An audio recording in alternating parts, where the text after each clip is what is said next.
Boas tardes.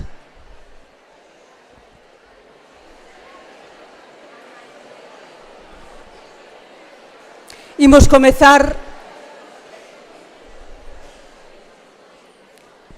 Xa levamos un cuarto de hora de retraso, entón temos que intentar coller ritmo.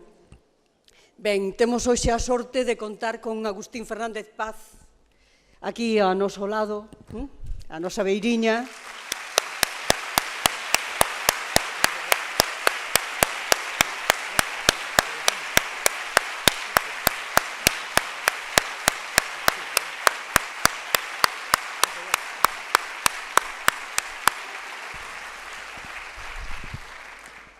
Agustín é o noso primeiro honoris causa, me parece, o primeiro escritor de literatura infantil e juvenil que recibiu honoris causa pola Universidade de Vigo, pero é moitas cousas máis que eso. Agustín é un docente que está xubilado neste momento, pero que como docente escribiu libros de texto, fixo materiais didácticos, e foi promotor de movimentos de renovación pedagóxica. Eu creo que iso tamén merece un aplauso, aínda que non o deades agora, vale? Pero el estivo todo o tempo en Nova Escola Galega, dende o principio ata hoxe. É escritor de literatura infantil e juvenil galega, é o escritor con máis proxección na actualidade, con máis proxección internacional. A parte de recibir todos os premios que podía recibir en Galicia e no Estado español, sabedes que tengo o Premio Nacional de Literatura, tengo o Premio Lazarillo, tengo o Premio DB Infantil, o Premio DB Juvenil, o Premio Barco de Vapor, tengo o Premio Jove de Literatura Juvenil Catalán. Que premios non ten? Os seus libros están na lista de honra do IBI, na lista de honor da CCI, na lista White Ravens. Moitos dos seus libros están moi recoñecidos a nivel internacional. Pero que ademais é o primeiro escritor que consigue ter o Premio Iberoamericano de Literatura Infantil e Juvenil DSM e conseguir que con ese premio entre a literatura galega, a primeira literatura sin Estado, esa literatura entre a ter ese premio. Ata ese momento só tuveran premio os escritores en español e os escritores en portugués. Aparece Agustín en galego e consigue ese premio. Os seus libros están traducidos a moitas linguas, sabedes, chegan ao coreano, ao chino, etc. Por lo tanto, é un orgullo para todos nós e para todas nós telo escribindo para nenos e para xóvenes e facendo en galego. É un home que, ademais, nunca renegou nin da literatura infantil nin da súa lingua. Algo moi importante. A parte deso, é crítico, foi crítico, editor, ata o punto de que ele é o coeditor da colección Berlín durante moitos anos, era ensaísta sobre LICS, ten unha serie de libros sobre literatura infantil e juvenil. Non é ningunha broma decir que é o coeditor de Berlín, porque con el chegou a colección Berlín a ser a mellor colección de literatura infantil. Pero tamén é un normalizador da lingua, dende sempre. Valeulle incluso en algún caso non recibir algún premio. Ten unha serie de textos relacionados co galego e coa súa normalización. Promotor da lectura, por iso está aquí hoxe, para darnos unha boa conferencia sobre lectura, sobre como se construye un lector e como se construye unha sociedade lectora. E tamén ten textos publicados, ensaios sobre esta temática. E aparte de eso, hoxe, 8 de marzo, hai que dicilo moi claro, foi e é un gran loitador pola igualdade. Que libro de Agustín Fernández Paz non ten como personaxe central a muller, maioritariamente? Que libro non recoñece eses outros roles distintos, diferentes? Que libro non coloca a muller nun lugar absolutamente preferente, non? Ata o punto de que el chega a escribir Rapazas, que é un verdadeiro compendio de como tratar o tema da muller, o tema da igualdade, o tema da non discriminación desde calquer punto de vista, dende o punto de vista da linguaxe, da educación física, etc. Por lo tanto, estamos absolutamente orgullosas de terlo aquí e de que nos fale de lectura. Moitísimas gracias, Agustín, porque fixestes ti máis pola lectura e pola lectura en galego que moita outra xente, e estás justamente tamén coa xente que sempre che segueu levando esa literatura, facendo de mediadores para levar a túa literatura ata os rapaces e entregarlle os libros na man. Por lo tanto, moitísimas gracias. Moitas gracias a ti. Sí, moitas gracias. Moitas gracias, de verdad. Moitas gracias. A verdade é que, bueno, boas tardes, antes de nada, a verdade é que non esperaba este recibimento, nin de lonxe, nin tampouco unha presentación tan entusiasta. Así dá gusto empezar. Outra cosa é, pois, como acabaremos, pero eso xa Deus dirá. Contra o meu costume, eu antes, cando falaba en público, non me gustaba nada estar sentado. Se algunha vez me escoitastes hai anos, nalgúna sesión, pois eu gustaba máis andar. Agora, pois, polas razóns que sexa e que agora explicarei, pois, farei no sentado. E, ademais, como quería, polas razóns que iredes vendo, quería dicir o que quería dicir. É dicir, que non se me foran as cousas, pois escribín o texto. Outra cousa é que siga exactamente a lectura, pero traio o texto escrito, que a máis así dixeronme que depois o penduraban na páxina e podedes criticalo alegremente ali, unha vez este na rede. Entón, empezo. Dividino en capítulos, como fago sempre, porque é máis fácil estruturalo, e, sin máis, pois, imos aló.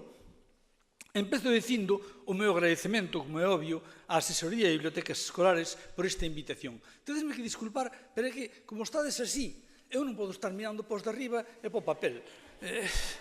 Sinto moito, se estuverades en plano normal, pois sí, pero así, en fin, creo que vos ter que estar mirando máis po papel, aínda que o poña así. Bueno, o meu agradecemento. Para mí é unha honra poder estar hoxe aquí, con todos e todas vós, as persoas responsables da vitalidade das bibliotecas e da promoción da lectura nos centros educativos de Galicia inteira. E debo comezar confesando que teño a sensación, creo que certa ademais, de pechar un círculo. Eu participei na primeira edición destas xornadas, acaban de lembrarme que no 2006, en Sanxenxo. E fago hoxe coa certeza de que é moi improbable que volva a intervir no futuro diante de vós. Explico-vos a razón, non é ningún segredo, mesmo escribín aquí. Estou enfermo. Resúltame canso facer actividades como esta. Xa non teño a enerxía de antano. Mas aceptei a invitación porque me apetecía moito. E tamén porque me permitía darvos as grazas a todos cantos vos puxestes en contacto comigo nestes últimos 3 anos, pedíndome que fose ao vosso centro, e eu vos tive que dicir que non, polas razóns que veño de expoñer, que a enfermidade miña obrígame a estar na casa repousando. Hoxe non debedes agardar de min ningunha disertación original. Hai tempo que perdín o contacto, malia o que diga Pilar, coas investigacións sobre a promoción da lectura.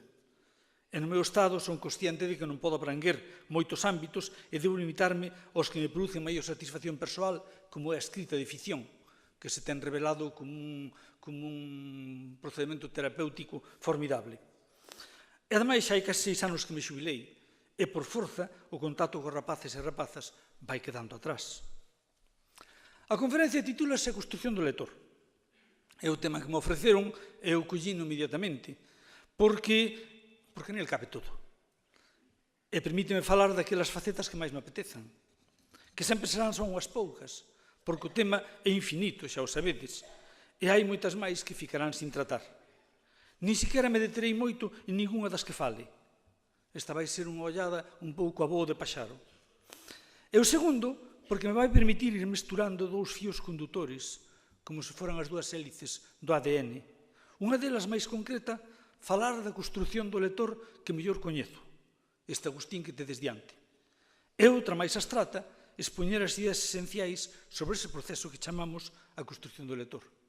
Ideas, creo eu, incuestionables, certezas que xa son aceptadas por todas e todos nós, mas que nunca ven mal reiterar. E se non nos chega o tempo, estará pensando alguén, e hasta eu estou pensando, porque alguén dirá, traes moitos papéis, Agustín.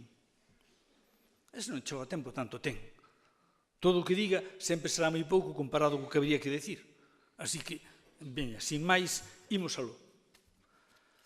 Vamos lendo tamén os títulos dos anacos que fixen, que así faivos unha idea de por onde van. Nacemos nun tempo e nun lugar. Todas as persoas nacemos nun lugar e nun tempo. Nacemos nunha familia. E esa familia está integrada nunha comunidade, ou en varias, porque haberá diversas pertenzas que se mesturen ou se solapen. Non se vos ocultará que, en canto a comunidades, ten unha relevancia especial a comunidade idiomática, e máis no caso galego. Pero hoxe non será este o eixe central do que vos diga, porque entón sería unha intervención diferente. Volvamos logo á familia, e deixemos en segundo plano por un momento as linguas que falan os seus membros, e os usos, diglóxicos ou non, que fan delas. Pódese nacer nunha familia sen dificultades económicas, ou nunha familia que viva nunha situación máis ou menos intensa de pobreza. Mesmo podría ser nun dos 2 millóns de fogares que en España teñen todos os seus membros no paro. Pódese nacer nunha familia con inquietudes culturais, ou nunha familia que, cando menos, valore o saber. Ou podes aterrar nunha familia que, máis alá de que posúan cartos ou non, ignora ou despreza o saber e a cultura. Así que podemos nacer nun fogar con libros e con outros produtos culturais, e de ser así, o habitual vai ser que nesa casa os seus membros lean. Ou pode ser un fogar onde apenas hai libros, mais valórase a súa importancia. Se cadra, os seus membros non len, pero gustaríais facelo e intentan que os seus fillos o fagan. Ou nunha casa onde non hai libros, nin existen as condicións básicas para a práctica da lectura. Cantas variables. Cando unha nena ou un neno aterran neste mundo, van ver condicionada a súa vida por esta contorna familiar. A que sempre habrá que engadir a contorna social en que se movan, con ou sen equipamentos culturais, con mesma lingua da casa ou con outra diferente. Así que non nos extrañemos nunca das grandes diferenzas que atopamos no noso alumnado. As diferenzas obedecen tamén a moitas outras razóns, ben o sabemos, mais a familia xoga un papel fundamental. O futuro lector xa agroma obstaculizado ou favorecido polo fogar que lle tocou en sorte. Nacín nun tempo e nun lugar. A paisaxe da miña infancia era a Vilalba dos grises anos 50. Unha sociedade onde o paso das estacións marcaba o ritmo da vida, os labores comunais, os xogos infantís, o ciclo das colleitas. Un anaco da Galicia de posguerra, que a moitos e moitas de vós quedavos moi lonxe, sobre a que planaban os medos e os silencios, algo que daquela os nenos ignorábamos. Meu pai, carpinteiro e músico, era un vicioso da lectura. Érao como algún dos seus irmãos. De onde lles viña o gusto pola lectura naquel contexto hostil? Supoño que do meu avó paterno, igual que a música que todos sabían e practicaban, mas eu non cheguei a coñecelo e non podo acreditalo, porque o meu pai morreu cando eu ainda non me interesaba por estes temas. Cando somos novos, somos así de... Había libros na casa, habíaos, pero poucos, 4 ou 5 dúcias deles, para os que o meu pai fixera un andel con 2 baldas. Eses libros serviron para que nos contaxiase aos meus irmáns e a min o prazer e a ansia de ler. Os mesmos libros que despois lemos xa pola nosa conta, algúns repetidas veces, e algúns están agora na miña casa de Vigo, os que salvei do naufraxio. A Illa Misteriosa, As aventuras do Capitán Ateras, Viaxe ao centro da Terra, Os tigres de Montparcén, A narración de Arthur Gordon Pym, Os crimes da Rúa Morgue, O escarabello de ouro, O diario de Adán, Quo Vadis. Unha riqueza, canto deron de sí aqueles vellos volumes. Xa o contei en moitos sitios, seguro que lestes, dame reparo repetilo aquí. Pero bueno, en fin. E había tebeos, eso sí, moitos tebeos. O cine dos pobres, tense chamado.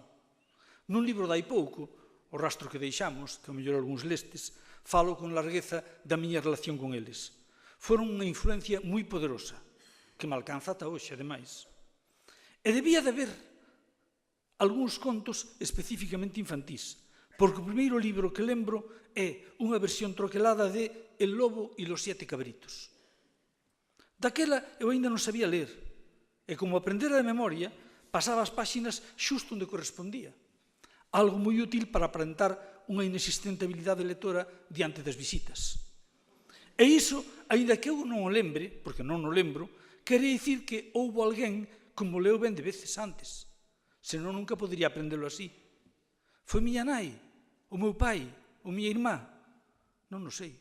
A verdade é que a miña memoria non dá para iso, e miña irmá, que lle tiño preguntado, non o lembra, e meus pais xa morreron. Estaban, falo dos anos 50, estaban as narracións orais. Falo de tempos idos, pero son os da miña infancia. Por que cando falo de narracións orais lembro sempre a señora xenerosa, a capadora? Ela non era capadora, o capador era o home, que lle morreu no medre dun río, atravesando, afogou. E ela, pois, eso. Unha muller que vivía soa, miserablemente. E esa muller viña quentarse á casa da miña avoa, que tamén era a nosa, ao pé da lareira, e logo ao redor da cociña de ferro. Moito me deberon de fascinar as súas historias para que as lembre unha vez e máis outra. E as do señor Celestino, e as do meu tío Pepe. Había xente analfabeta, sí, pero tocada coa maxia da literatura, e eu tive esa fortuna. A necesidade de historias. Doris Lessing, a autora do Caderno Dourado, é que ben citala hoxe neste 8 de marzo, ela que ten unha chea de libros sobre tema feminista, escribiu, creo que foi no discurso de recepción do Nobel: estou convencida de que valoramos o xénero narrativo porque o modelo está no noso cerebro. Os nosos cerebros están deseñados para a narración. Engade o gran Emilio Teixidó, que tanto nos apreciaba aos galegos: somos animais de palabras. A literatura proporciónanos as palabras precisas, exactas e xenuínas que nos ordenan, que nos curan, que nos expresan e nos humanizan. O que necesito é que me conten historias. Tardei moito tempo en sabelo, confesa o protagonista de Molloy, a novela de Samuel Beckett. E medio século despois, na entrega dos premios Príncipe de Asturias, Paul Auster afirmaba que necesitamos historias case tanto como comer. E sexa cal sexa a forma en que se presenten, na páxina impresa ou na pantalla da televisión, resultaría imposible imaginar a vida sen elas.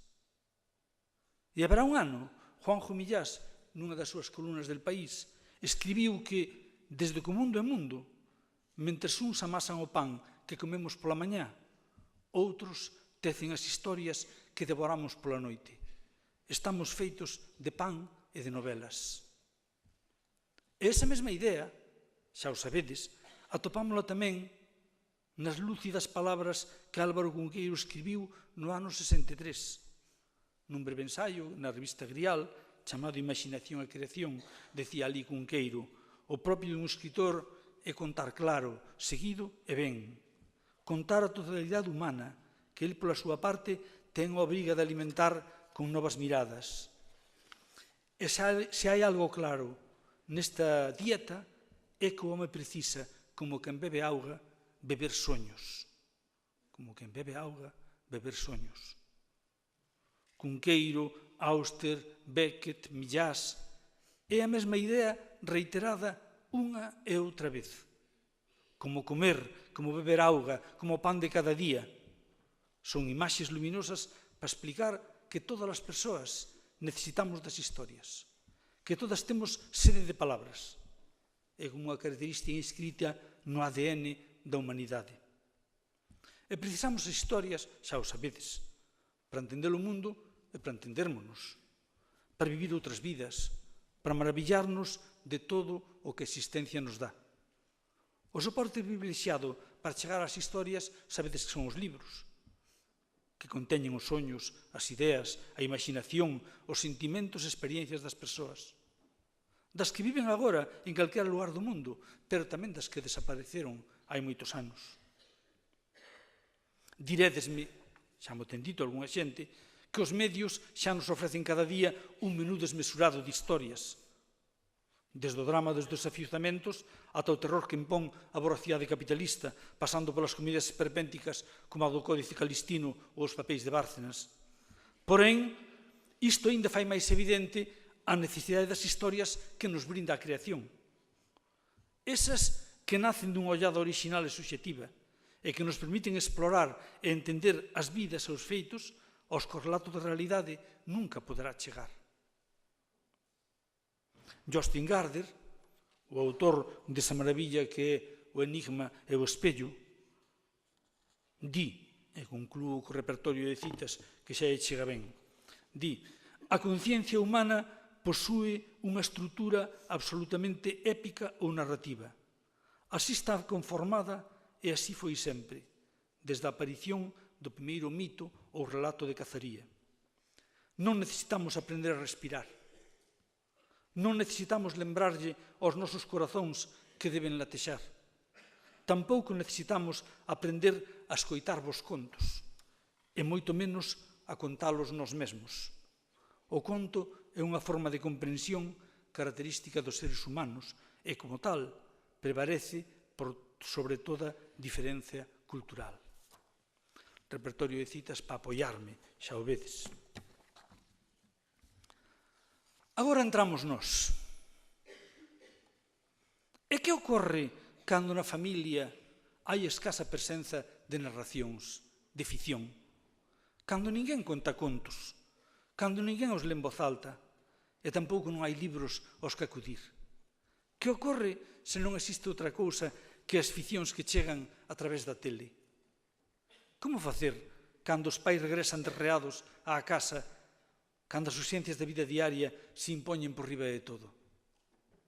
Neste momento, lémbrome do disco que Viviano, xa dixen que eu veño algo da abuelo Cebolleta, Viviano e da Wikipedia, o do disco que Viviano publicou no 1976, que se chamaba Estamos chegando ao mar.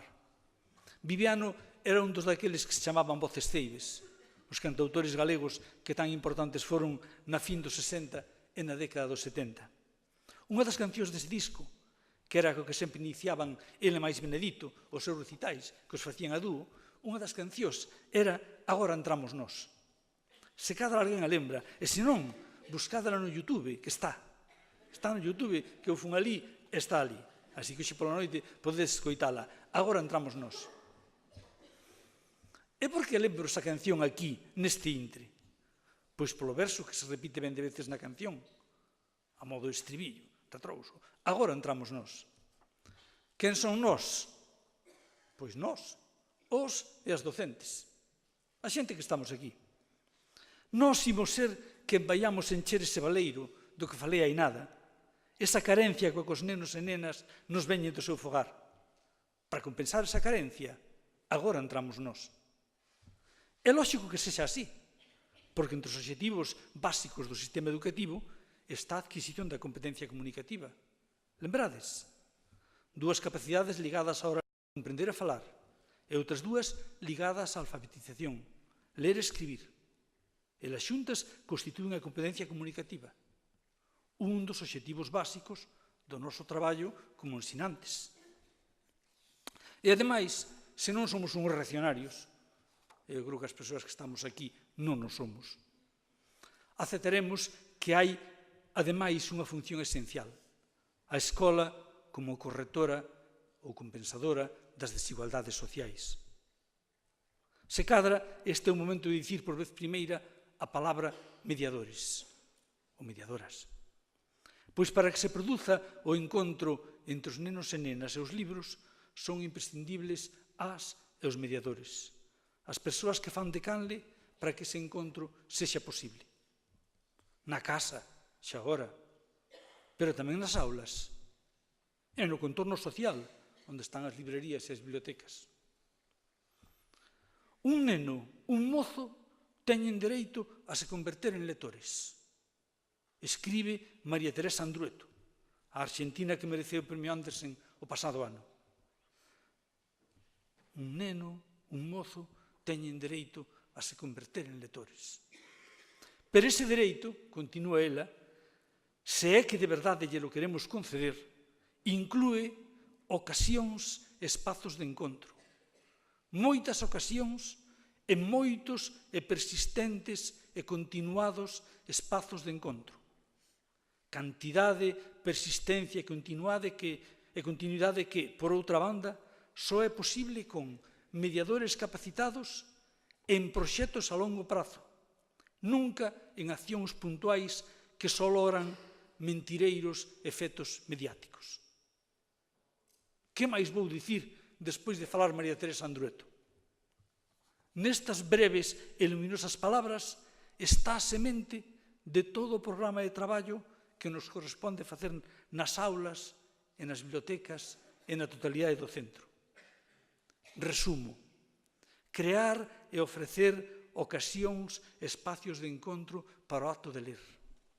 En cantidade, persistentes, con continuidade, con mediadores capacitados e dentro dun proxecto a longo prazo. Non se pode dicir máis con menos palabras. Este que nos sinala María Teresa Andrueto é o camiño necesario para alimentar a fame de historias, a fame de palabras, a fame de libros que teñen os nosos nenos e as nosas nenas.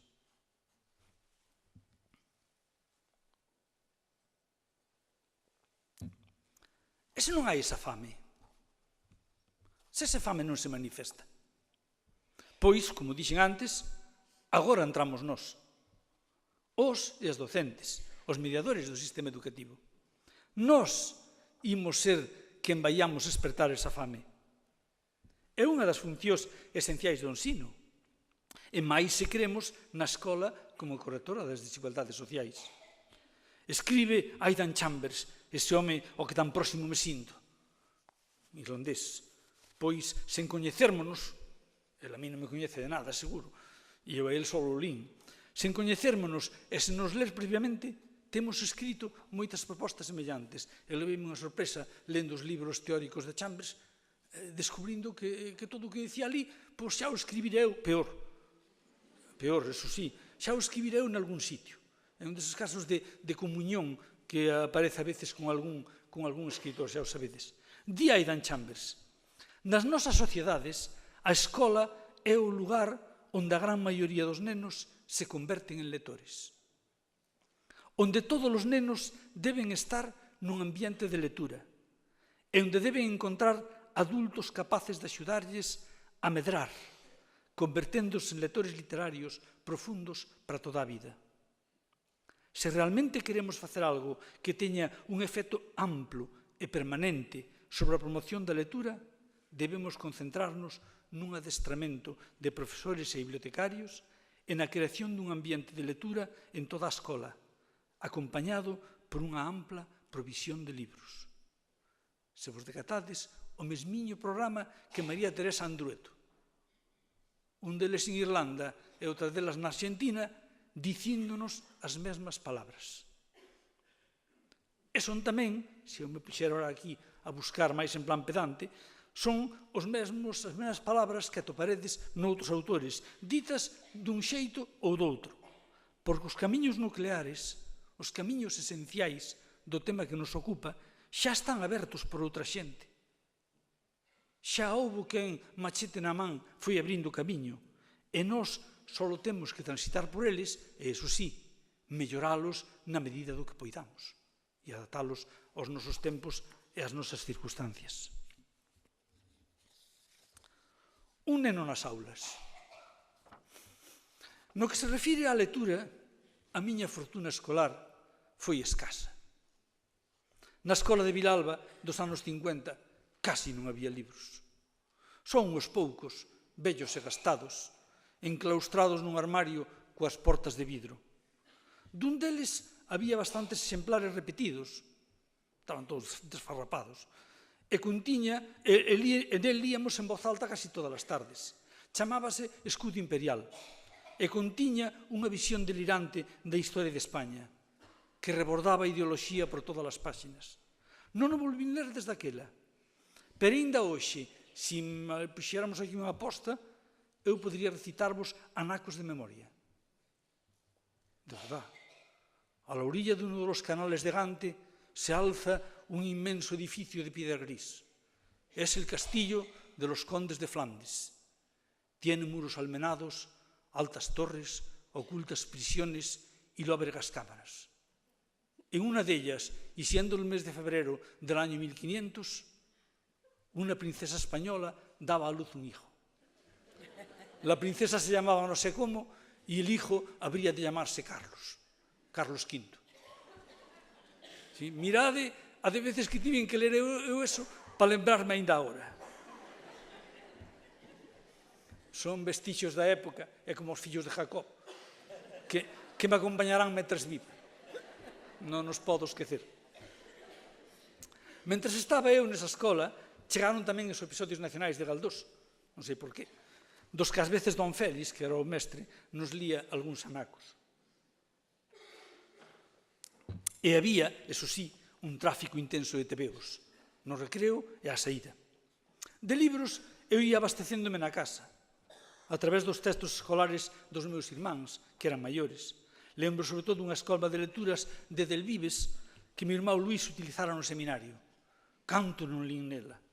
E aquí, se non tuvera vergoña, que aquí sí que teño, podría recitarvos os poemas que lles largaba as visitas tirados dese libro, que, en fin, todos temos algún anaco vergoñento na nosa biografía. No meu caso é eso. Só vos digo que o que mellor me salía era un que se chama El niño huérfano. Bueno, inenarrable. Sempre había despois algunha malleira de miña nai despois de que se iban as visitas. Dios mío. A orixe, a forza motriz da lectura estaba na casa, non na escola. Aínda que se cadra son algo inxusto, porque don Félix, aquel mestre, estimulaba a miña pasión creativa do canto de me reprimir, como fixeron outros, dos que non digo nin o nome. E os libros da casa, que xa dixen que eran poucos, sumábanse algún outros. Un veciño, por exemplo, que ainda vive, agasalloume, non sei por qué, con el libro de las tierras vírgenes de Kipling. E na casa de meu tío Sé, un irmán de meu pai, había un baúl cheo de libros.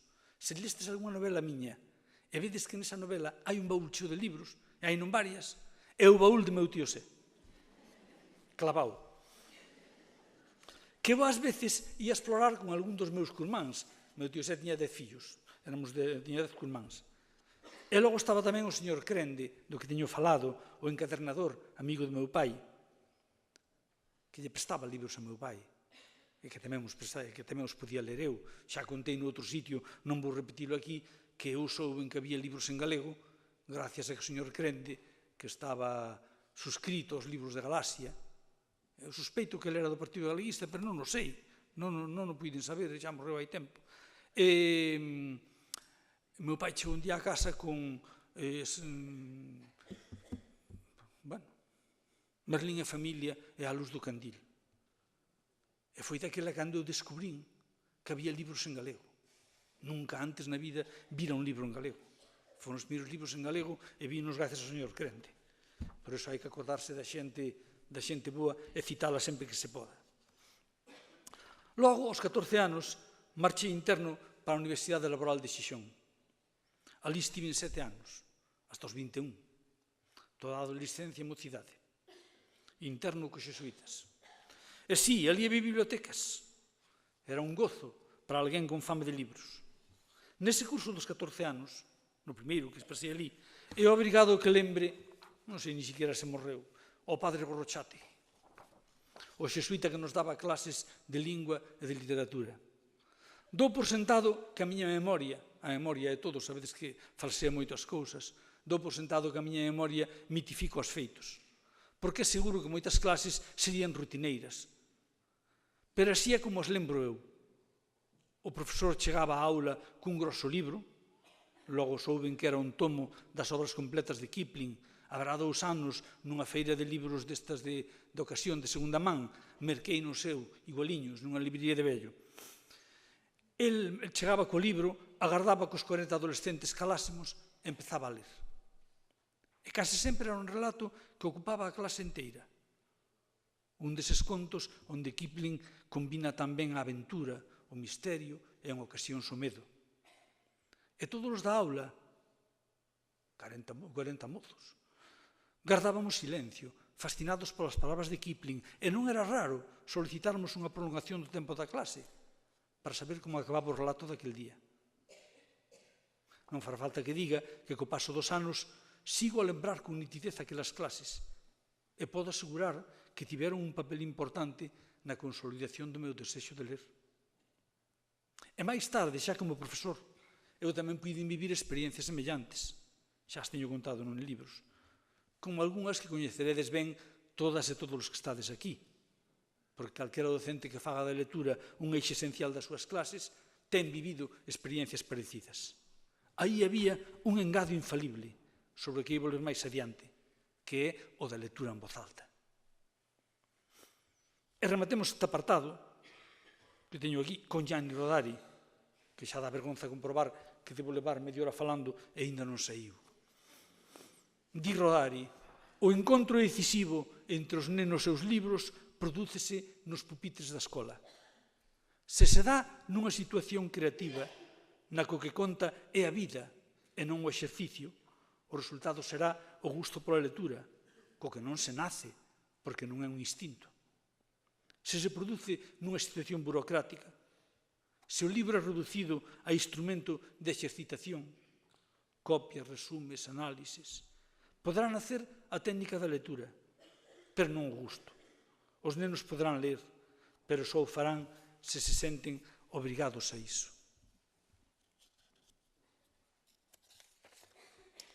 Bueno, xa imos polo apartado 7. A construción do lector.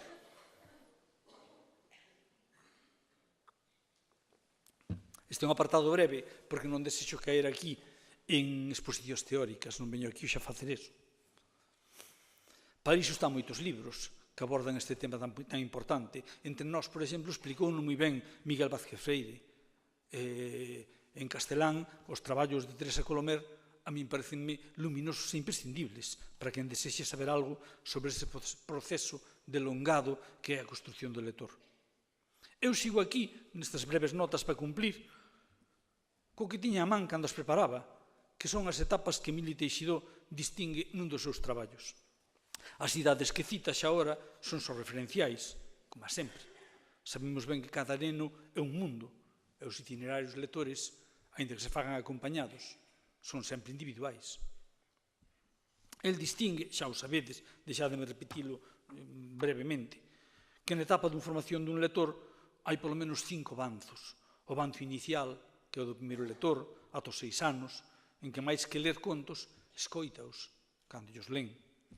E o segundo banzo sería o do lector plenamente infantil, progresivamente autónomo, entre os 6 e os 12 anos, cando a lectura enche a súa necesidade de imaginarse a si mesmo como personaxe principal, con autosuficiencia para resolver problemas. E o terceiro banzo, sobre o que habría moito que falar, é o que vai dos 12 aos 17. O lector adolescente, onde agroma o sentimento de ser único, onde se esperta a sexualidade, onde se experimentan os primeiros amores, onde se vive a necesidade de pertenza ao grupo e a gran traxedia pode vir de non ser aceptado polos compañeiros. Esta, xa o sabedes, é unha etapa decisiva para a lectura. Ao final dela é cando o lector se detén no proceso ou segue adiante. Sobre isto, o Emilio Teixidó ten un artigo publicado na Vanguardia, buscadeo mediante Google que vos sale, imprescindible, no que el di que moitos lectores non pasan desta etapa, que fican só cos libros que ofrecen entretenimento e que foxen das complexidades. E ten razón, nesta etapa quedaron moitos lectores que hoxe son adultos. Está ben, xa é un logro estimable, pero nós nas aulas non nos podemos conformar con iso. É por esa razón pola que Emilio Teixidó ten unha definición de literatura juvenil que é a que eu comparto, que me parece admirable, que se fixa únicamente non en temas ni tal, senón nos aspectos formais. E para ela, calquera libro dos que englobamos como bestsellers ou libros, digamos, de lectura doada, pois para ele son literatura juvenil. E punto. O cuarto banzo, o da xente que supera aquel, o banzo que todos os que estamos aquí xa temos superado, é aquele en que o lector se converte xa en intérprete. Pasa do texto transparente ao texto problemático. Cando se decata de que outros lectores atopan significados diferentes ao ler o mesmo texto. Cando comprende que a lectura é un prazer difícil, que exixe esforzo, pero que nunca nos deixa de recompensar. Eses libros que cando era novo chamábamos entre nós, os da miña banda, os libros de cafeteira. Porque eran os libros que había que poñerse unha noite, poñer a cafeteira ali ao lado e lelo, porque había que lelo. E se segue adiante, entón chega a converterse nun bo lector, nun lector adulto e pragmático. Sei que iso se consigue algunha vez, porque o itinerario lector dura tanto como dura a nosa vida. E insisto, e isto é importante, xa o sabedes, non necesito sinalar que cada unha destas etapas precisa de libros específicos. De libros específicos. Non lle metas alrededor de sí aos 12 anos. Dunha metodoloxía propia e de actividades axeitadas. O docente xoga un papel distinto en cada unha das etapas. Distinto, mais sempre esencial. E iso convén non esquecelo. A lectura en voz alta. A forma máis sinxela e a máis eficaz para despertar o gusto pola lectura é abrir un libro que conteña un texto poderoso e ler en voz alta. Non se precisa máis. Todo é tan sinxelo como beber auga. Por riba é o xeito máis agradable de presentar calquera texto literario a calquera grupo de xente, independentemente da idade. Dou fe e seguro que dades fe. Cando os nenos e nenas son pequenos, é imprescindible que as persoas adultas lles contemos ou leamos os contos en voz alta. Sabemos que a medida que os nenos e nenas medran, compre ir consolidando tamén neles o prazer da lectura persoal. Pero, contra o que ás veces se pensa, a necesidade ou o prazer de escoitar contos non desaparece co abandono da infancia, nin moito menos. Daí que debamos facer compatible a consolidación da capacidade lectora autónoma dos nenos coa continuidade da narración en alta voz pola nosa parte. Sempre e en calquera idade. Expreso moi ben a Ana Garralón, que non sei se a seguides nunha das entradas do seu blog, di ela: a lectura en voz alta permite aos máis novos acceder a lecturas que por si mesmos non poderían ler, pois trátase de textos máis complexos e ricos en vocabulario. O que escoita recibe demais o ritmo do idioma, a riqueza da linguaxe, os seus silencios. E o que lê, pouco a pouco, aprende a práctica de entoar, de marcar os suspenses, de interpretar as palabras dun texto. É un agasallo mutuo. O que lé é o que escoita. Quen recibiu o agasallo dunha lectura en voz alta sabe o que significa. Ler en voz alta axuda a crear lectores e crea vencellos sociais e afectivos difíciles de esquecer. Seguro que tedes experiencias dabondo como as podo ter eu. Pola miña experiencia, sei que aos adolescentes lles encanta escoitar a lectura dun texto que engaiole. Dou fe de verdade. E o que pido é que isto non ten por que ser algo esporádico. Uns minutos da clase para ler algo en voz alta nunca poden ser unha perda de tempo. Todo o contrario.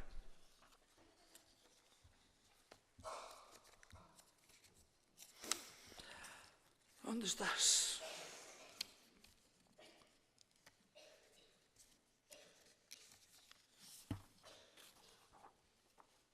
En certa ocasión, nunha cidade afastada, veu ao mundo un neno transparente. A través dos seus membros podíase ver como a través do aire e da auga. Era de carne e oso, e semellaba de vidro. E se caía, non quebraban anacos. Como moito, facíaselle na fronte un croque transparente. Víase o seu corazón bater. Víanse os seus pensamentos escorregar como os peixes de cores no acuario. O nono medrou, fixos un rapazote, logo un home, e cada quen podía ler os seus pensamentos e adiviñar a súa resposta cando lle facían unha pregunta antes de que ele abrise a boca. El chamábase Xacobe, pero a xente chamáballe Xacobe de Cristal. E queríanlle ben pola súa lealdade, e á súa beira todos se volvían amables. Por desgraza, naquel país subiu ao goberno un feroz ditador e comezou un período de opresións, de injustizas e de miseria para o povo. O que usaba protestar desaparecía sen deixar rastro. O que se rebelaba era fusilado. Os pobres eran perseguidos, humillados e ofendidos de 100 maneiras. A xente calaba e aguantaba por medo ás consecuencias. Mais o Xacobe non podía calar. Aínda que ele non abrisa a boca, os seus pensamentos falaban por ele. Era transparente e todos lían na súa fronte pensamentos de indignación e de condena para as injustizas e para as violencias do tirano. Ás agachadas, logo, a xente repetía os pensamentos de Xacobe e collía esperanza.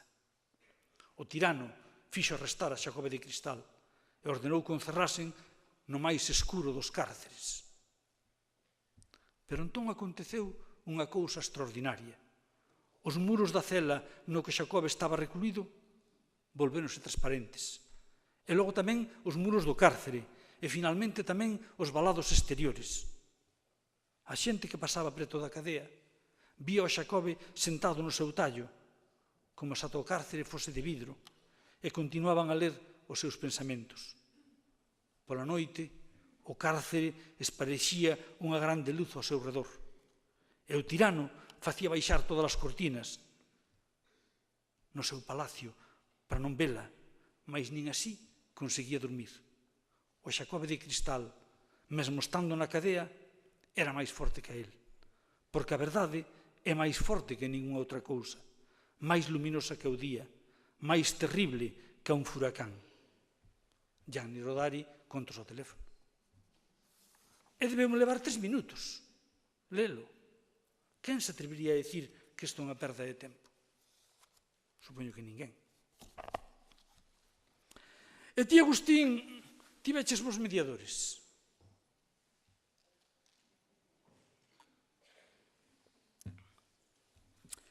Pois, que llemos facer? Timo o meu pai, que non é pouco, inesquecible, nel está a raíz de todo, da miña ansia lectora e do meu traballo de escritor. Docentes tiven poucos, xa o dixen, aqueles non eran bons tempos para a lectura. E logo tiven algúns amigos, eso sí, que cumpriron un papel imprescindible. Citarei aquí 2, xa dixen antes que hai que ser agradecido coas persoas que che fan favores inmensos.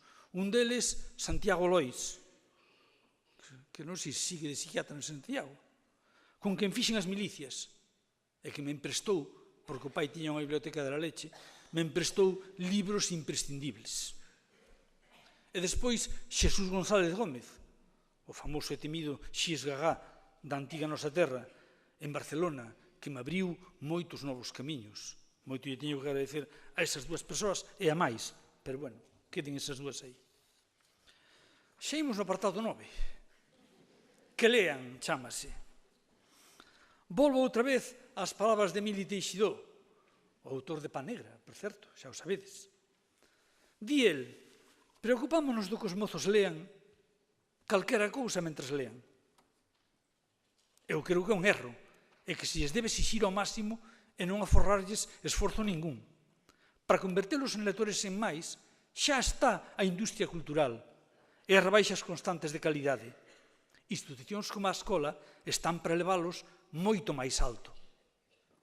Todos os que amamos os libros e confiamos na capacidade única da palabra para elevar a civilización das xeracións, debemos ofrecer textos espléndidos para atraer os mozos ao uso desa arma de ordenación e expresión de pensamento e sanidade que é a palabra, a novela, o ensaio, a poesía. Eso nos deixou dito Emilio Teixidó. É certo que o verbo ler non soporta imperativo, como ben nos lembrou Pennac, no seu como unha novela. Mais tamén é certo que a nosa sociedade asigna ao sistema educativo o obxectivo de desenvolver a competencia lectora no alumnado, o que leva aparellado que, de algún xeito, tamén apareza como unha obriga. A superación desta aparente incompatibilidade entre liberdade e obriga está en como facelo, xa o sabedes. Sobre isto hai moitos camiños que teñen demostrada a súa eficacia, e tamén hai moitos camiños que non, e que afastan os alumnos da lectura, e que algunha xente sigue teimando neles, para abraio meu e de outra xente. O segredo está en motivar, entusiasmar, contaxiar o gusto pola lectura. Algo que necesariamente debe facerse con libros que fan lectores. Eses títulos que teñen demostrada a súa calidade e a súa eficacia. Eu considero o docente como un mediador imprescindible, que ten a función de crear vías para facilitar o encontro entre o alumnado e os libros. E non me vale, a min, a postura de prescribir só un número reducidísimo de títulos, por moi interesantes que sexan, agás que se vai a facer un traballo específico sobre eles, que entón xa é outra cousa. E moito menos me vale, moito menos, a postura contraria, exemplificada nesa frase que escoitei máis veces da que quixera, de que o importante que lean sexa o que sexa. Non podemos deixar que sexa o mercado quen nos impoña o que hai que ler. Onte magos, hoxe vampiros, mañá quen sabe. Existe un mangado de libros magníficos que só chegarán ás mans do alumnado se o profesor cumpre o papel de mediador e los descubre. Senón, nunca chegarán a eles. E como o alumnado trae á aula gustos e motivacións diferentes, parece adecuado proporcionar unha variada proposta de lectura para atender a esa variedade de intereses e preferencias, e tamén para que cada alumno encontre libros axeitados ao seu nivel de competencia literaria, ademais de outros que lle abran perspectivas novas e complexas. En resumo, adquirir unha sólida competencia lectora é un camiño longo, con moitas etapas, e cada etapa ten os seus libros, en función da capacidade de recepción.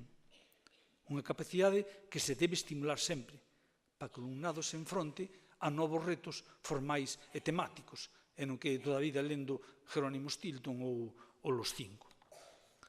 E daquela pregunta o meu admirado Aidan Chambers, ten unha pregunta formidable, un artigo que tamén podedes atopar se o buscades, eu creo que vos sale tamén co Google, un artigo que se chama "Que facemos co lixo?". El chamalle lixo a literatura que carece de todo valor estético, moral ou educativo. Preocuparse polo lixo, di Aidan Chambers, é unha tarefa estéril. É preferible mil veces dedicar tempo e enerxía a facilitar o encontro dos nenos coa totalidade do valioso herdo literario, é dicir, con eses libros que fan lectores. Cando os nenos abordan a lectura, están en condicións de encontrar o seu propio material non literario sen a axuda dos docentes, mentres que para transformarse en lectores literarios si requiren a súa axuda. Entón, diante de palabras tan razonables, penso en min. Estou me vendo na adolescencia, cando eu era lector voraz e indiscriminado. Cantas novelas de Kay Luger, de Clark Carrados, de Marcial Lafuente Estefanía, de Silver Kane non deixo lidas? Buah, centos delas. E se non había, as da miña irmá de Quebrín Tellado. E iso, ademais, alternábase sin problemas cos libros serios que caían nas miñas mans. Todo me valía para satisfacer a fame, aínda que eu era ben consciente de que non todo valía igual. De que unha novela de Kay Luger era moi divertida para ler durante 2 horas nunha noite, que despachabas así, e que outra novela que lías, ou que sei, de Aldous Huxley, por exemplo, O Mundo Feliz, pois sabías, intuías, adiviñabas, cando estabas lendo, que aquilo era outra cousa. E confeso, porque cando un vai maior xa non lle dá reparo confesar nada, que eso non foi só na adolescencia. Aínda hoxe, e xa vedes que vou ben maior, distingo ben as lecturas que fago, as interesantes e as banais. As banais ofrecenme distracción, e leoas con gusto, aínda que sei que non van deixar pegada ningunha en min. Mentres que outras lecturas sei que sí me van deixar pegada.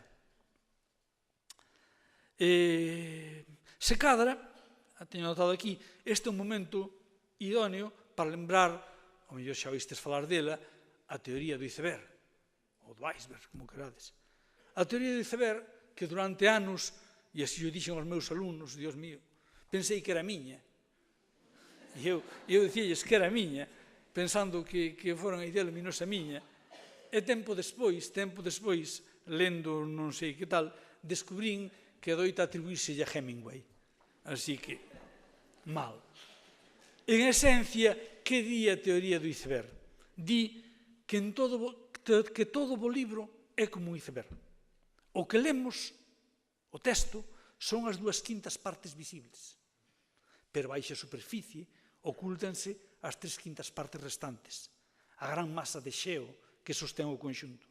Por baixo dun texto valioso discorre sempre un poderoso río subterráneo, que é o que nos deixa pegada, aínda sin sermos nós conscientes dela. Os libros banais non son icebergs. Todo máis son plaquiñas de xeo pequeniñas. Bueno, chegamos ao 10, xa chegamos, Dios mío, a 6:30. Eu sinto ben, se ti vos avisade, a ver que me podo saltar tamén, vamos a ver. Din que non saltes nada. Din que non salte nada. Bueno, tampouco pouco queda xa, pouco queda xa. Non pensedes, non pensedes. Eu creo que me engañou o que me dixo o do campo, que sempre me mete así rollos destes. O do campo díxome que a regra é cada folio 3 minutos. Díxome, ti, se che piden media hora, fai 10 folios. A espacio e medio, corpo 12, e xa está. Pero eu teño comprobado que non. Ou el lê máis rápido que a min, ou a min non me chega. De verdad, en serio. Bueno. Así que procurarei cambiar os cálculos. E que facemos nas aulas? As aulas son un espazo privilexiado, xa o sabedes, para a promoción da lectura, pois constitúen, e non nos esquezamos, un dos escasos ámbitos aos que a sociedade actual asigna explícitamente esa función. Un ámbito idóneo para adquirir e consolidar a competencia lectora e para fomentar o desexo de ler. E os docentes somos, queirámolo ou non, mediadores necesarios, coa responsabilidade de estimular a curiosidade dos nosos alumnos e descubrirles que os libros son un medio extraordinario para entender a complexidade do mundo e da vida, pois neles están guardados non só os coñecementos, senón tamén a memoria afectiva da humanidade. Ensinarlles, en definitiva, que os libros nos axudan, os de verdade, claro, a entendernos e a entender o mundo en que vivimos. E como este é o dobre eixe ao redor do que se articula a formación de calquera persoa, é doado comprender a trascendencia da promoción lectora na práctica educativa. O traballo coa lectura nas aulas, xa o sabedes, debe ocupar un lugar central, nunca un lugar periférico ou subordinado, pois está na base de toda a aprendizaxe e xoga un papel moi importante no desenvolvemento persoal. É certo que ás veces, que vos vou dicir, o contexto non axuda nada. Centros con bibliotecas pobres ou infrautilizadas, ensinanza humorística, leis e normas que inducen ao desánimo. Mais non o é menos que un docente, se quere, pode exercer o labor de mediador en calquera aula, mesmo nas que se atopen no contexto máis hostil. Ademais, é que vos vou dicir, sospeito que aquí xa me repito, pero bueno, a promoción da lectura está moi ligada ás concepcións democráticas da sociedade, ás que implican un desenvolvemento pleno da cidadanía. E isto, dicilo hoxe, como din os comentaristas, con la que está cayendo, é importante. É importante ou é imprescindible, casi me atrevería a dicir. Desde unha perspectiva individual, son evidentes os beneficios que a lectura reporta. No plano instrumental, é ferramenta imprescindible para acceder a todo o saber necesario para o progreso persoal e académico da persoa.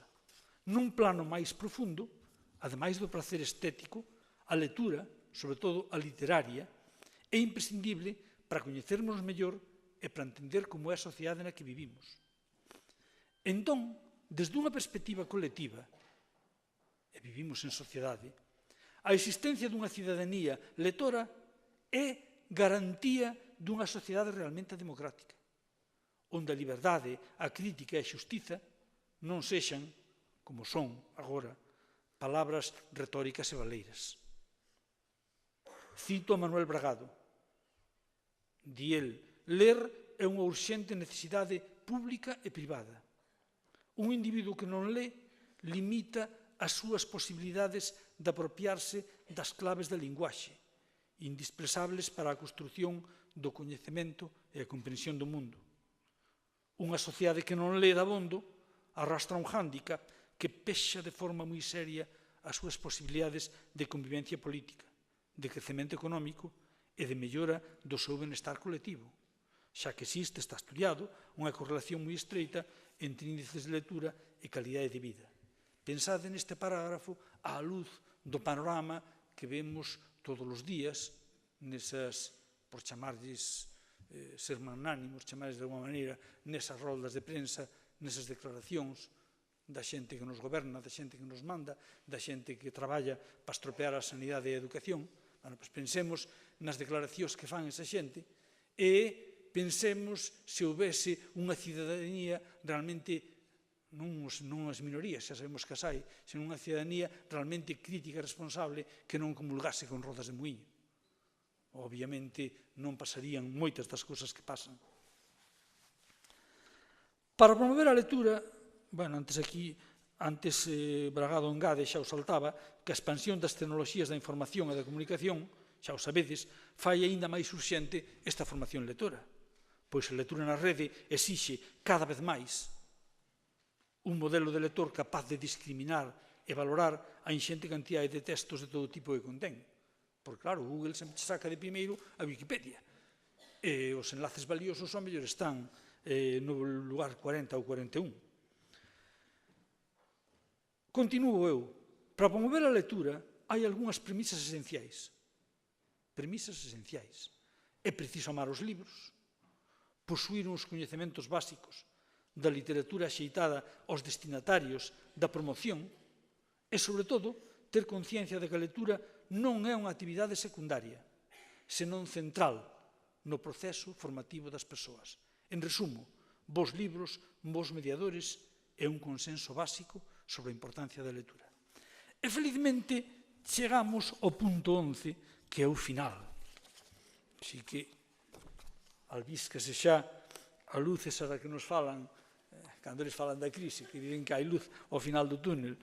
Bueno, neste caso, sí que se albisca o final.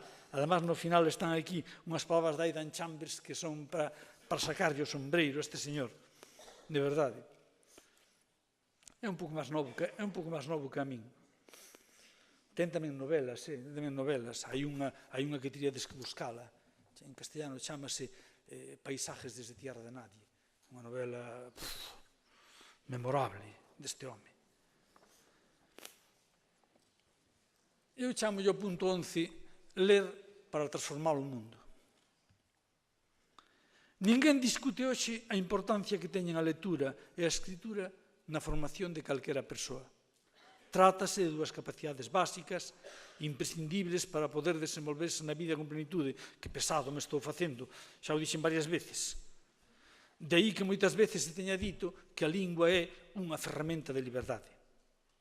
Unha persoa que domina os mecanismos da lingua, que coñece o valor exacto das palabras, que é capaz de falar, ler, escribir desde a súa verdade, expresala con claridade e rigor, non poderá ser manipulada con facilidade. Lembrades como se chamaba, a Aida Colau falando como se chamaba, a dos desafiuzamentos. Me cago na mar, non se vos puxo un non na gorxa escoitando falar aquela muller. Que exemplo de texto ben construído, claro, directo. Bueno, pois, unha persoa que é capaz de falar, ler, escribir desde a súa verdade, expresala con claridade e rigor, non pode ser manipulada con facilidade. Pola contra, será unha persoa crítica e creativa, capaz de utilizar plenamente as súas capacidades de expresión e comunicación nunha sociedade libre e democrática. Persoas como esa muller é quen lle había que dar o príncipe de Asturias, non os deportistas que lo dan cada ano, os artistas rutilantes. E volvo de novo, e atención, porque isto é de marcalo, as palabras de Aidan Chambers. Di Aidan Chambers nun dos seus libros, non recordo en cal, porque non puxen as notas, eso sí, non puxen notas, sinto moito, pero eu non as vou buscar. Que dices, teño que buscar para mandarlles aquí a esta xente de onde estaban as citas, mima. Nun libro dos Aidan Chambers, que total eu teño 4 ou 5 del teóricos só, o sea que, di el, e atención, porque isto está de verdade, di, o mellor que calquera goberno pode facer, se en realidade desexa mellorar, se en realidade desexa axudar a mellora das competencias na lectura, é lexislar de xeito que se obriga ás escolas a proporcionar un período de tempo apropiado todos os días, durante o cal todos lean por si mesmo. Aqueles que din que as escolas non poden proporcionar tanto tempo todos os días para a lectura, porque hai moitas outras cousas que facer, só están dicindo que non creen que a lectura importe moito, que só un asunto funcional, só unha ferramenta utilizada noutros campos máis importantes do estudio. A habilidade de interpretar todos os textos con sutileza é a base esencial da nosa vida diaria, sin importar o que facemos para vivir. A lectura literaria trata diso. Ese debe ser o corazón da educación. Non me digades que o señor Chambers non merece aquí... Bueno, xa lle deron o premio Anderson hai uns anos. Sigo eu, un xeito ben máis pobre que o señor Chambers. A lectura é unha conquista que exixe tempo e constancia, xa o sabedes. Por iso a súa promoción ten que formar parte das prioridades estratégicas de calquera sociedade democrática. Non cartéis ou campañas ou cousiñas destas nas que ás veces gastan os cartos, senón prioridades estratégicas. É importante que as administracións apoien dun xeito decidido leis e medidas que favorezan a biodiversidade cultural, tanto a través do libro de papel como a través da rede. Lestes o domingo pasado un artigo sobre o caso da cultura en Islandia, que viña no País. Cago na mar, que envexa me daba a min ler aquilo, de verdade. De verdade. Buscádeo, Dios mío, de verdade. Por iso é urxente e necesaria esta revolución silenciosa na que tantas persoas andamos embarcadas. A revolución da lectura, imprescindible para conseguir unha sociedade máis democrática, máis xusta e máis feliz. Hai uns días, eu puxeno no blog, se aproveito para facer propaganda, puxeno no blog, sabedes que Barack Obama descubriu na sala de estatuas do Capitolio, descubriu a estatua de Rosa Parks. O outro día, veu nos periódicos. Rosa Parks, Obama, diante da estatua, declarou: eu estou aquí por ela. E tiña razón, xa verá que sí. Nos tempos de Rosa Parks, ainda estaba o Ku Klux Klan. Era imposible pensar en que algunha vez nos Estados Unidos pudiera haber un presidente negro. E, sin embargo, o xesto de Rosa Parks, aquela semente, medrou como unha marea hasta poder ver o que vemos hoxe. Eu sei que os cambios na sociedade sempre son procesos colectivos, mas non esquezades que estes, os procesos colectivos, son unha suma de actitudes individuais. No traballo escolar, moitas veces, que vos vou dicir, non se ven os froitos. E hai ocasións, e podemos estar nunha delas, en que parece que todo se esfarela. Sementamos, mas tampouco non sabemos cando e como agromará esa semente, se é que agroma, se é que deixan agromar. Deixádeme que vos diga unha cousa para rematar desde a altura dunha biografía como a miña xa cumprida. Eu xa estou de retirada, 6 anos que me xubilei. O traballo de cada unha de vós é imprescindible. A agromar, a dar como resultado persoas máis críticas e máis libres. E a facer posible unha sociedade máis xusta. E a facer posible tamén un florear da cultura galega e a transmisión da lingua. Sodes sementadores de futuro. Así vos lo digo, amigos e amigas. Aínda que ás veces pareza clandestina a vosa actividade e non recoñecida, nunca houbo actividade máis importante. E como nos mostrou Rosa Parks, unha persoa que sabedes que eu admiro profundamente, o que unha persoa fai pode cambiar o mundo. E vós, non o dubidedes, estades axudando a cambiálo. E máis nada, moitas gracias.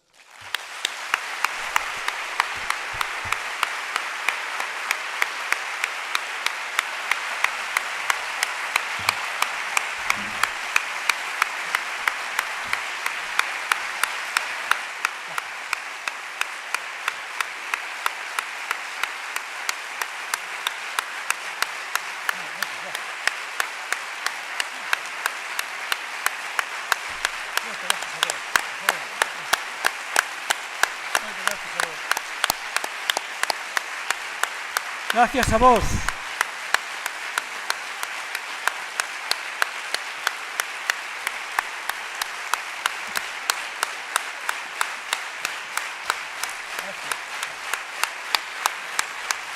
Moitas gracias a vos. Gracias de corazón.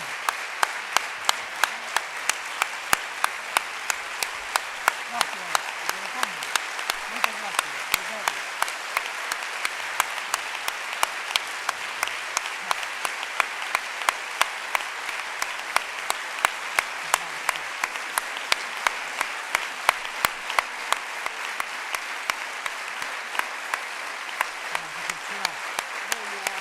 Tamén estamos novos, o sea, que non pasa nada.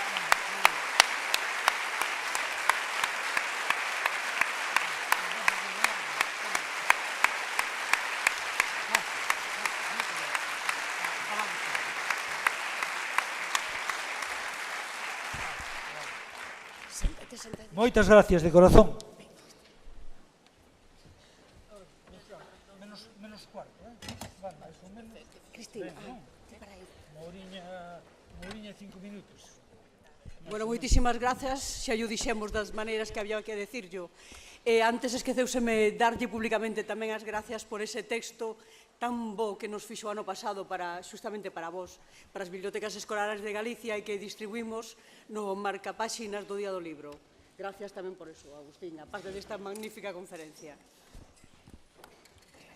Ben, nada, non queremos ocupar moito máis tempo, nin Agustín que está cansado, vos tamén que tedes que volver e a ver se descansamos todos a fin de semana. Simplemente comentar o texto que Agustín nos acaba de ler, cando nos lo reenvíe, sin citas, non é necesario.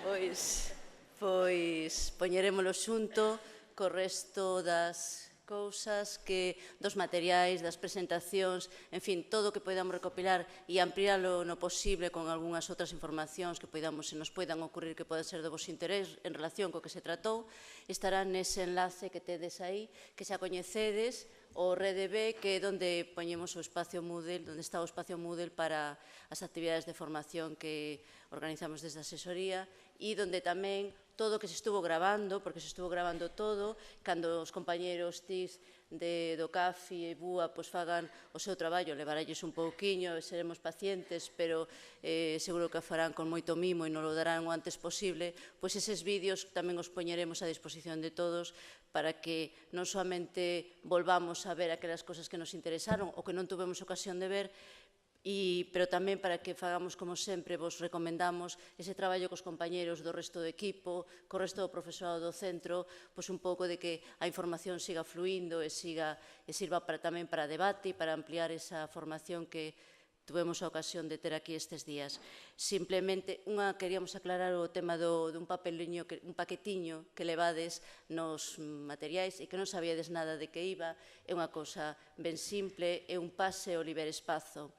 Algúns lembraredes, cando hai anos, no 2008, creo que foi, Carlo Frabetti nos regalara polo Día do Libro un texto que era o Liberespazo. E aí hai unha cita que está na parte de atrás. Podemos abrir?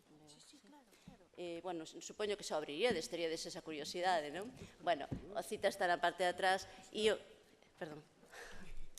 Nada, que o que me refiro é que tuvemos algunha solicitude na asesoría de que fixéramos ou pasaportes ou algún tipo de documento que servise para que os nenos fosen recollendo as súas lecturas. E lembrámonos dunha cita que había preciosa naquel texto de Carlo Frabetti que nos daba pé simplemente para facer esta pequena cousiña que estará colgada tamén na páxina de bibliotecas escolares para que poidades descargar cando necesitedes máis exemplares. Bueno, nos quedan máis exemplares na asesoría que tamén poderedes pedir. De todo isto se vos dará máis información. Quero dicir que este o documento, unha cousiña para que xoguedes vos con ela na biblioteca e cos rapaces ao voso xeito e da mellor maneira que seguramente habedes de facer de 1000 maneiras máis creativas do que a nós se nos poden ocurrir. E non sei, alguna cousa máis? Bueno, imagínome que non ten micrófono Leonor, entón digo eu, o do fai constar que o poderedes recoller agora a saída, que se alguén non asinou con esta nova modalidade de sinatura, pois que tamén o poderá facer agora, non? Xa non. Pero, bueno, de todas maneiras, non deixedes de comunicarmo ou de anotaríamolo a man de alguma maneira. Por outro lado, nos materiais se iban tamén as alfombriñas coa CDU. Xa sabedes que intentamos que non se faga nada, como decía Agustín, por publicidade, non? Senón que calquera material que se poida facer no momento en que aparecen cartos para eso, que vos sirva para algo, que non sexa unha imaxe. E tamén sentimos que vai a descargados, pero de alguma maneira, se podemos facer algunhas destas cousas é porque nos aforramos a distribución neste momento aproveitando, porque é certo que o material en sí non é moi costoso, o que máis sube os costos é a distribución. Neste momento nos servimos de vos para que fagades esa e vos agradecemos. En calquera caso sempre hai máis material tamén a vosa disposición se vos faltase algunha cousa, non tedes máis que solicitalo. Nada máis, simplemente Leonor quere facer agradecementos, non? Bueno, as libretas que vos chegarán por... As libretas sí que non nos atraemos a traervos aquí os paquetes, porque nos parecía que vos pesaban moito, entón esas sí que vos van a chegar aos centros, vale? Se algún centro non lle chegan neste mes, que avise. Bueno, pois eu simplemente, gracias por estar aquí. Xa sabedes que o CAFI colabora coa Asesoría de Bibliotecas Escolares na organización e na boa marcha destes encontros. Quero sí agradecerlles a todos os compañeiros que estuveron colaborando connosco para que puidéramos levar adiante estes encontros, tanto os dos CCRs de Mónica Otero do CFR de Vigo non están aquí, teñan que estar aí para que os lera, pero se non vos los digo, Loli Nieto do CFR de Ourense, Gabriela Sánchez do CFR de Ferrol, que? De A Coruña, Javier Pintor, de Pontevedra, Paco Díaz, de Lugo, Marta Coria, creo que non me esquezo a ninguén, de Mónica, si xa dixen desde o primeiro momento, e moi especialmente, non especialmente, igual, pero agradezco polo traballo físico que están pasando os nosos compañeros TIC, os nosos compañeros do CAFI que están grabando, que instalaron todo isto, que son Marva Monde, que son Pablo Gulín, que aí o tendes detrás, Juan Casado, aí a los mandos, e como non, e como sempre, o noso compañeiro José Búa. Eu doulles as gracias e creo que todos nos... Bueno, sí. No, que decía que se nos vai pasar e que non se nos pase, que por favor entredes e contestedes a enquisa, vale? Que como sempre nos vai a servir para ver por onde van as cousas, que eu que vos ten máis interese que vos ten menos, e facede propostas, por favor. E despois eu quería dar as gracias a todos vos, porque tamén a nós nos facedes soñar nunha utopía posible, vale? É dicir, igual que vos decía Agustín que aí estaba toda a potencia, toda a forza, nos estamos convencidas deso e por eso estamos aquí, xustamente por eso. Sí, nada, simplemente, pois xustamente eso que dice Pilar, agradecervos o voso traballo, a vosa presenza, non somente o traballo que estades facendo, que vos lo debería agradecer, pois... en realidad é o país, como decía moi Agustín, estamos axudando, somos unha marea que a veces non se quere recoñecer, pero que está construindo lectores e está modificando, está tamén influindo nos adultos, nos pais e nais deses nenos que están participando das vosas actividades, todos eses que ademais colaboran con vos en moitos dos casos, e que moitas veces non somos nin conscientes, como ben decía Agustín, e te agradezco moito ese final da importancia que ten o traballo a pesares de todas as dificultades que estamos tendo. Pero digo que vos agradecemos tamén a presenza no foro, que si algún non participa todavía no foro Plan B, que se apunte, que se sume, que levades no dossier ese que vos dimos a fórmula para poder solicitalo, que é a rede realmente, a parte da rede que está desconstruindo día a día, tamén, e en estes momentos físicamente, estas oportunidades que temos, esperemos que non sexa única, tampouco non sabemos que vai pasar con todas estas actividades, pero aparte desas reuniones que podamos ter anualmente ou cada tantos meses, que poidamos seguir manténdonos en contacto a través das posibilidades que nos permite Internet. Gracias a todos, gracias a todas por vir e gracias a todas polas vosas excelentes experiencias que nos destes a conocer. Moitas. E polos materiales.